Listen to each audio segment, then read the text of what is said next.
Assalamu alaikum wa rahmatullah.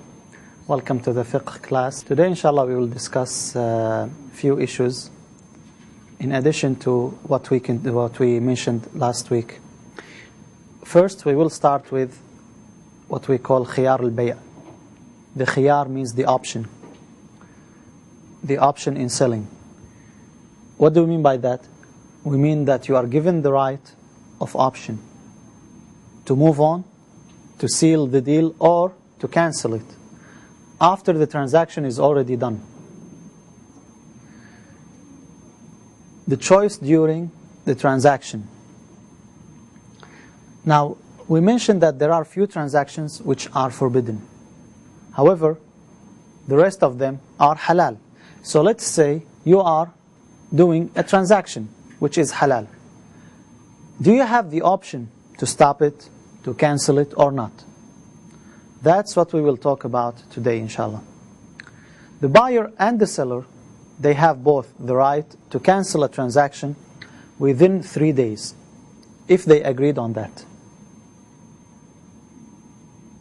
And this is what we call khiyar al-shart, the conditional option of cancelling the transaction. Khiyar al-shart. Again, let's say you wanted to purchase something, a car. Let's say a car. And you said to the seller, do you give me the choice? First, I need to try it. And if I liked it, I will take it. But if I did not like it, I will give it back to you. And he agreed. That's perfect. There is nothing wrong with it. You could take this car and try it for 3 days. Sometimes the sale happens right after you agree. I sell you this, I purchased, I accepted, and that's it. We did not say I have the option. If there was no choice of option during the transaction, then you cannot come back to cancel this transaction. Unless, the only exception, when there is a deception, when there is a defect. That's the only exception. Other than that, if the sale happened, then that's it. So again, we have something called khiyar al-shart. Khiyar al-shart, the conditional option of cancelling the transaction. When does it happen? When you, as a seller or as a buyer, agree with the other party, when both buyer and seller agree on it. Now, sometimes you agree, you say you are a seller, and the buyer said, I need 3 days. And you said, okay, you get 3 days. You, as a seller, you did not say, I want 3 days also. That means you don't have the right. He has the right only to cancel the deal. But if you both agreed, then you could both have this choice. Now this happens. You, as a buyer, you said, I want 3 days, because you looked around, you found many products. So you need to find out which one is the best. So you tried this product. First day. Second day, you did not like it. You felt that there is a cheaper product with better quality. And you already agreed, so there is no problem. You come and you tell him, this is your product, I don't want it. And there is nothing wrong. Sometimes the seller himself, he wants to get back his merchandise. Let's say you purchased a house. The same thing, you could have 3 days. You tell the seller, I need 3 days. You need to see the neighborhood, you need to see the weather, you need to see how the sun comes, to which room. You have 3 days. On these 3 days, the market went up. It jumped 20-30%. Now the seller wants to get back his house to resell it again. If he also asked for the choice of cancelling this transaction, then he can do that. because you agreed on it. So we have the buyer and we have the seller. You could both agree on it, or one of you agree on it. If you agree on it, then you could cancel this transaction anytime up to 3 days maximum. If you agreed on the choice for 3 days, then you have 3 days. Anytime within these 3 days, other than that, the transaction is valid and that's it, it's over. What if you agreed on 1 day? That's also permissible. Or 2 days, that's permissible. What if it's 4 or 5 days? In the Shafi'i school of thought, no. It is prohibited. The khiyar is only for 3 days. Some scholars said you could have the khiyar, the choice. You could have the choice as long as it is agreed by the buyer and the seller.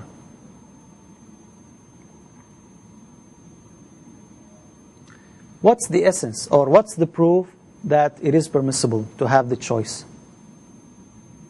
We have a hadith in Sahih al-Bukhari from Ibn Umar radiyallahu anhuma. There was a man, his name Habban ibn Munqidh radiyallahu anhu. Habban ibn Munqidh, he was an old man and he had an injury in his head. So he was not mentally 100% okay. He had some problems. And they used to cheat on him. Because he's old, they used to give him, not cheat, but he gets something more expensive. He doesn't get what others get with the money that they are buying. So he complained to the Messenger of Allah that this is what's happening to me. So he told him, once you purchase something, إِذَا بَايَعْتَ فَقُلْ لَا خَلَابَ. No deception for 3 days. Give me the choice for 3 days. So you take what you purchase for 3 days and you check it. So that's the evidence. The hadith of the Messenger of Allah narrated by Ibn Umar, it's in Sahih al-Bukhari from Habban ibn Munqidh radiyallahu anhu. So once you suspect, even if you don't suspect, but you want to be sure that this product is okay for you, you stipulate, you say, I want 3 days. Now, can you have the choice in food? You purchased cake or rice, cooked rice, and you say, I want 3 days. You cannot. Why? Yeah. This is something you eat. It doesn't last. Unlike the car, unlike the house, where it lasts and you need. At the time of the Messenger ﷺ and the companions, they used to do that a lot, to have the choice, especially with the horses. Just like the cars. They want to try the horse. Does it jump? Is it fast? So they take it for 1 day, 2 days, 3 days, and they give it back, whether they liked it or they did not like it. Can you have the choice in marriage? We will marry for 3 days if we did not like each other.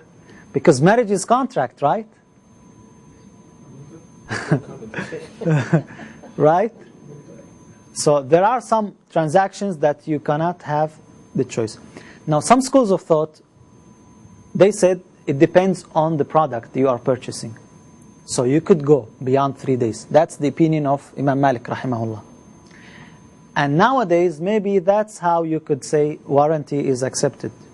Now if I tell you I trust my product, I did it and I trust it, so I give you warranty for 5 years. In the Shafi'i school of thought, you don't do that. Why? I want it. They tell you no. Sometimes even if you want, no. Because what will happen? Everybody will come and say, I don't want it. So there will be some kind of harm on you, even if you accept it. So it is for both. Always the Sharia looks for both, the buyer and the seller. 3 days is enough. You tried it, you tested it, and that's it. However, I believe even the Maliki opinion is really strong. They say it depends. Like for the house, it could go as far as 1 month or even more. Because maybe in winter it is excellent, but in summer it is different. But again, imagine if you are the owner and you sold this house and this transaction is pending for 6 months. You can't do that. right? So that's why they say 3 days maximum. Because you took the money and now you need to deal with this money, you need to purchase something, and they come and they say, that's why in the Shafi'i school of thought the maximum is 3 days. Hanbali school of thought, they say it's unlimited. Whatever you agree on, that's fine. Then the product is being used. That's another issue. The product is used, that's another issue. Because even the usage, even the car, do you know the new car that you get, it is used? They test it. They test it.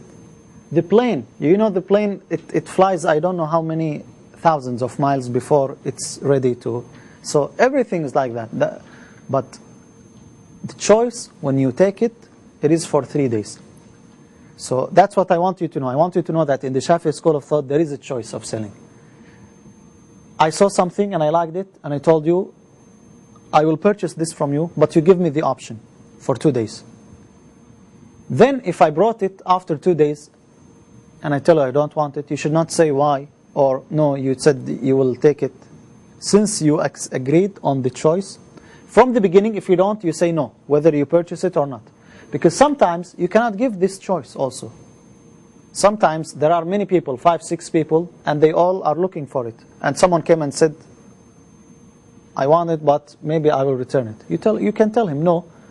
Because if you said you took it and the rest left, I don't have it anymore, and then you returned it back, I may not be able to resell it. So this is one of the issues that we have, the choice of cancelling the transaction. Khiyar al-shart. When you say, I want this option. If you did not say it, then the transaction is over. You should not come again and say, I want my money back. Why? Because the deal is closed. It's sealed. Unless he willingly gave it back to you, that's fine.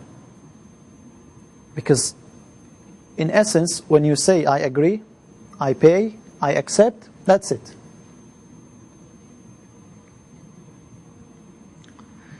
The other choice that we have is the choice of defect. Khiyar al-aib. Khiyar al-aib means if there is a defect in the product that you are not aware of. If the buyer finds a defect in the merchandise, then he has the right to cancel the transaction. You purchased a car.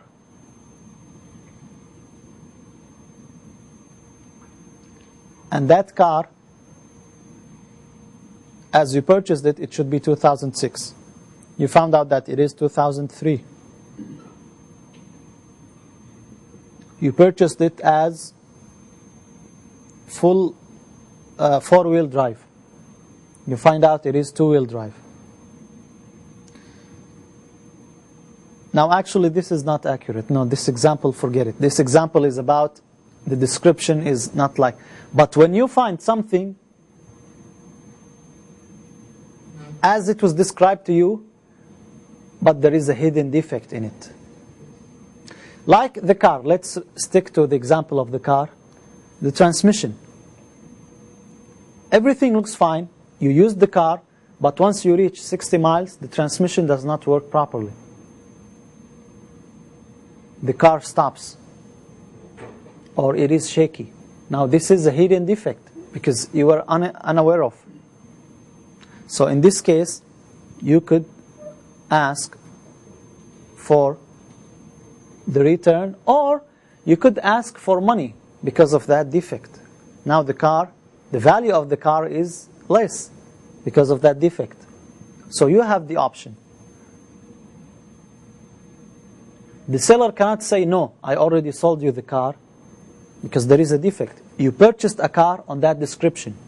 Now this does not match the description. It was described for you. So you cannot oblige me to stick to that car. But you as a buyer, you could take it. You say, I will take it, but you have to pay me this money. I want to fix it. This choice, we call it khiyar al-aib, choice of the defect.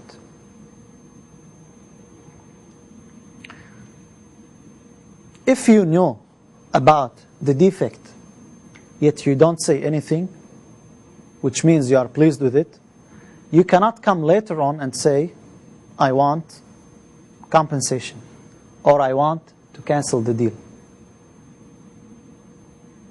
You were able to, and you did not do it, so that's it.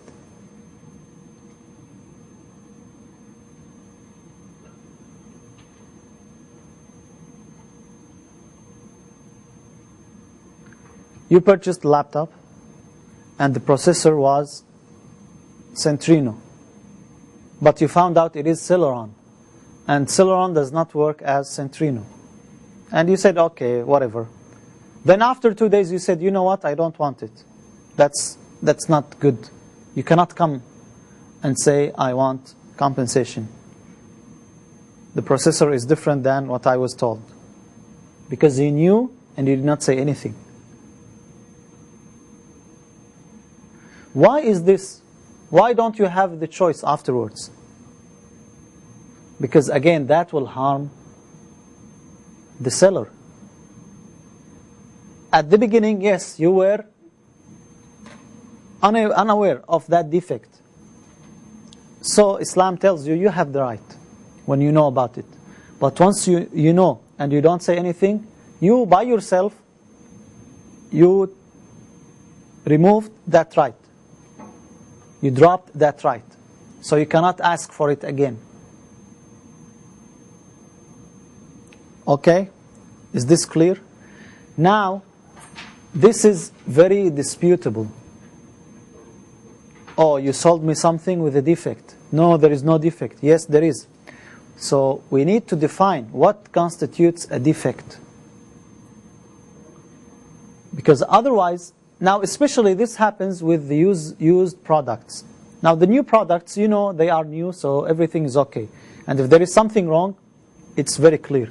But with the used products, what constitutes defect? Because people will come and say, oh no, that's wrong. That's the definition of defect. Any flaw that diminishes the article or its value to a degree that hinders a valid purpose, provided that such an imperfection does not usually exist in similar merchandise. These are the two things. It diminishes the value, and usually it is not in other similar merchandise. These are the two things.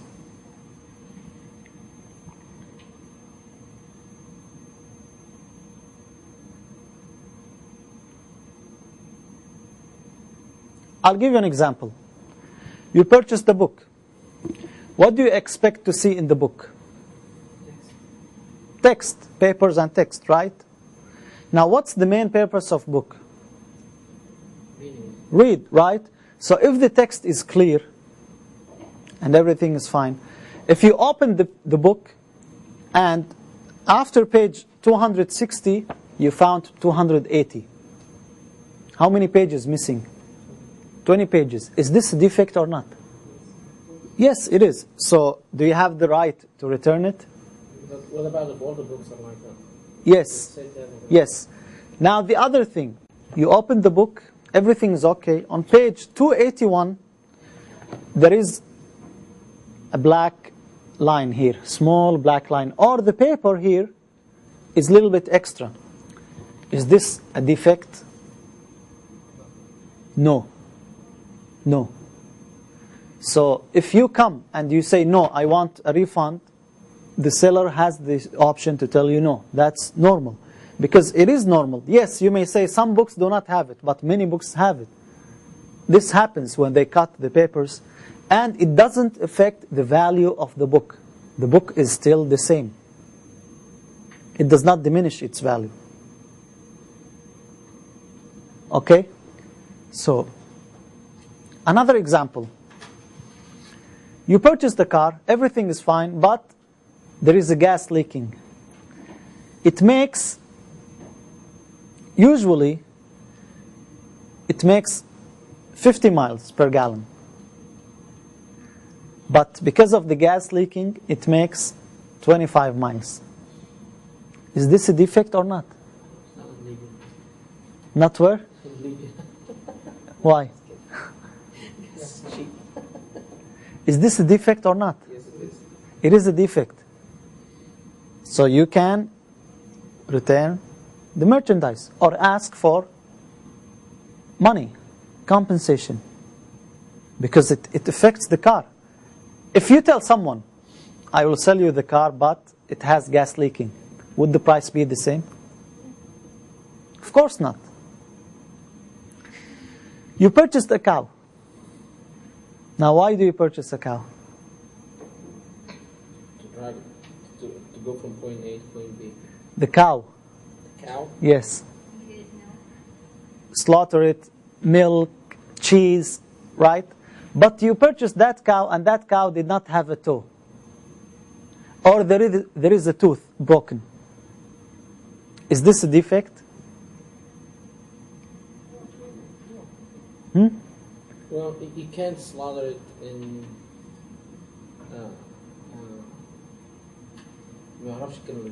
Khalil, online, are you following up? Because I did not hear anything from the students online. Are they answering with nothing? Is this defect or not? It couldn't be the biha. It couldn't be the biha. Why? No, that's not a defect. You don't use it, and it doesn't affect. Now, when you purchase a cow, do you count how many teeth it has? Yes. So Ricky says, isn't there a hadith that says that you can't come back after you close the deal? I thought that was a general proof. That's a general. Rinsky, can you keep the questions? I thought there is interaction. That's not the questions later on. You ask later on. Okay, so cow without a toe or a tooth. Do you count how many teeth in the cow every time you purchase? No, so this is not a defect. I hope now this concept is clear. Okay? So you have the choice, if there is a defect, to cancel the deal or to ask for money. Now we are moving to another type of selling, which is halal, selling of salam. We call it bay' al-salam or bay' al-salaf, selling in advance. But actually before that, I will keep this later on, inshallah. I want to point out some types of selling that are still forbidden. The Prophet ﷺ forbade them because of deception. Because I may ask you, how many types of selling because of deception can you tell me? Can you list some types of selling that are forbidden because of deception? We mentioned bay' al-hasa, the stone selling. Not to sell a stone itself, but when you throw a stone and as far as it goes, that's your property or that's what you will get. What else? Types of selling are forbidden because of deception. The Prophet ﷺ forbade bay' al-najash. Bay' al-najash, the selling of najash. What do we mean by najash? Do you know? Like, do you mean like the impurities, like the cow and stuff that's a duck and something like that? No. No. Najash, not najis. It's the same wording but sheen instead of seen. Najash. Najash literally taken from najash at-tayr. When you throw something and the bird what? Excited, it leaves. It's scared. Najash happens when you increase the price of a product without the intention of purchasing it. That's the meaning of najash. Increasing the price of the product without the intention of purchasing it. You go to auction, and that's exactly where it happens many times in the auction. You go to the auction, you want to purchase a car, $2,000. Someone says $2,500. He agreed with the seller. He is increasing the price, he doesn't want to purchase it. But you will feel that, oh, it's worth it, so you increase, and he keeps increasing. That's najash. This is forbidden. Why it is forbidden? It is deception. It is deception. لا تناجشوا. That's what the Messenger ﷺ said. لا تحاسدوا ولا تباغضوا ولا تناجشوا.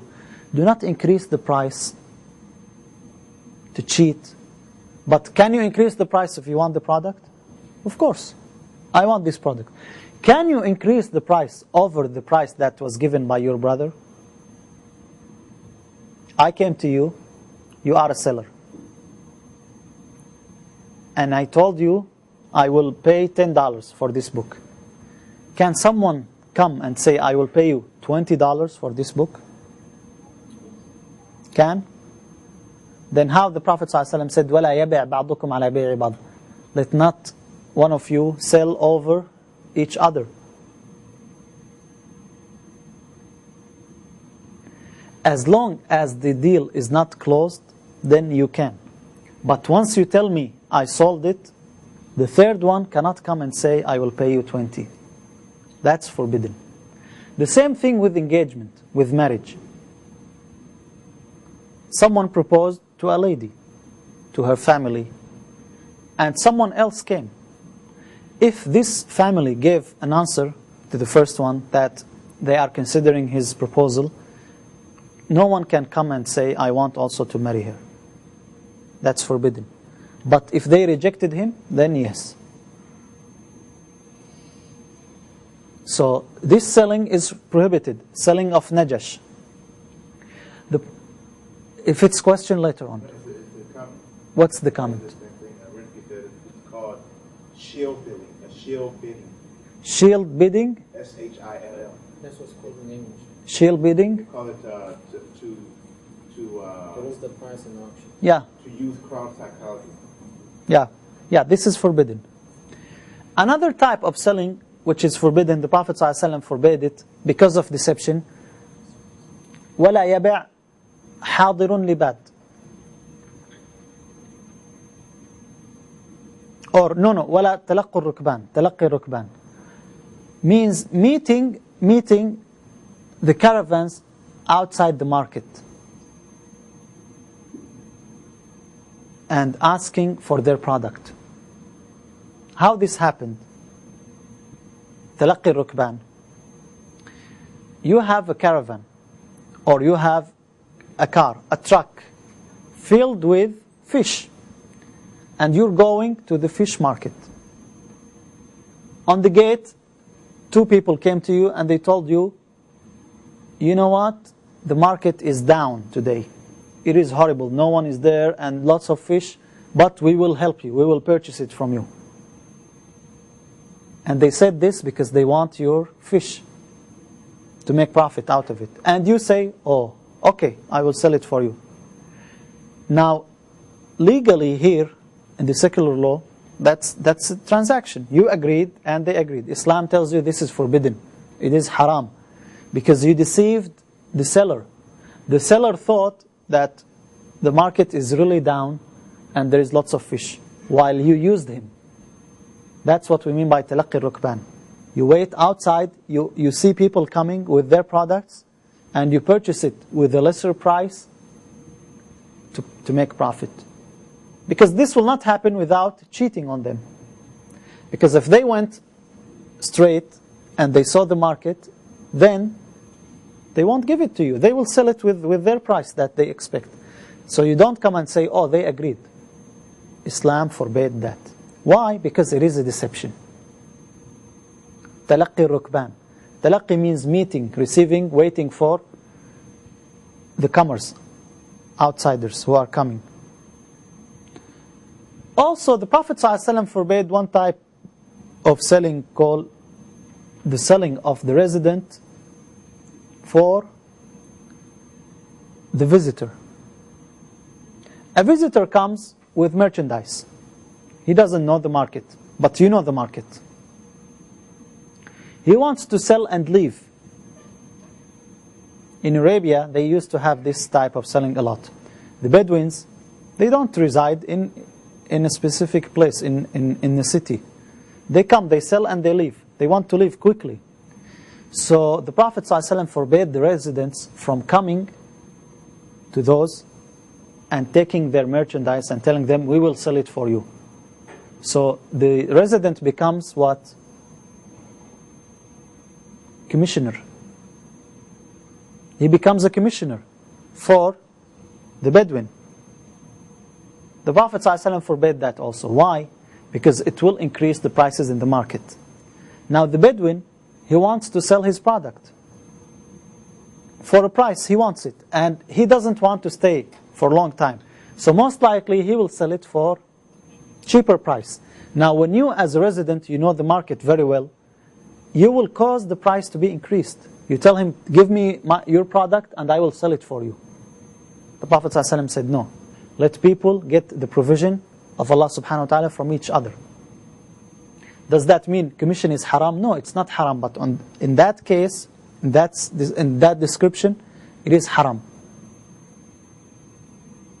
If people coming from outside, if he asked you, if he said, could you sell this for me? Can you do it? Yes, you can. But if he did not ask, you should not do it. You don't go and tell him, give me your product and I will sell it for you.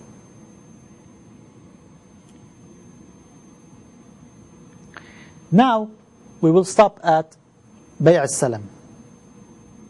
Bay' al-Salam means buying in advance a described merchandise. You have the money, but the product is not there. And when the product is there, you will most likely not have the money. So, in this case, Islam tells you there is a solution. Bay' al-Salam. What do? You give the money, just like you want to purchase a car of 2008. What is the car? They told you that's the car. What's the description? That's the description. Now you have the money. You give them the money and they tell you, we will give you the car in 2008. Is this permissible? Yes, with conditions. What are these conditions? What's the nature of this selling? That's what we will start with, inshallah, after the break. So I will stop here. And now, as always, I know you have lots of questions about transactions. So you can go ahead. Any question? No? Then we will have a break, inshallah. Okay, we'll stop here. Assalamu alaikum wa rahmatullah.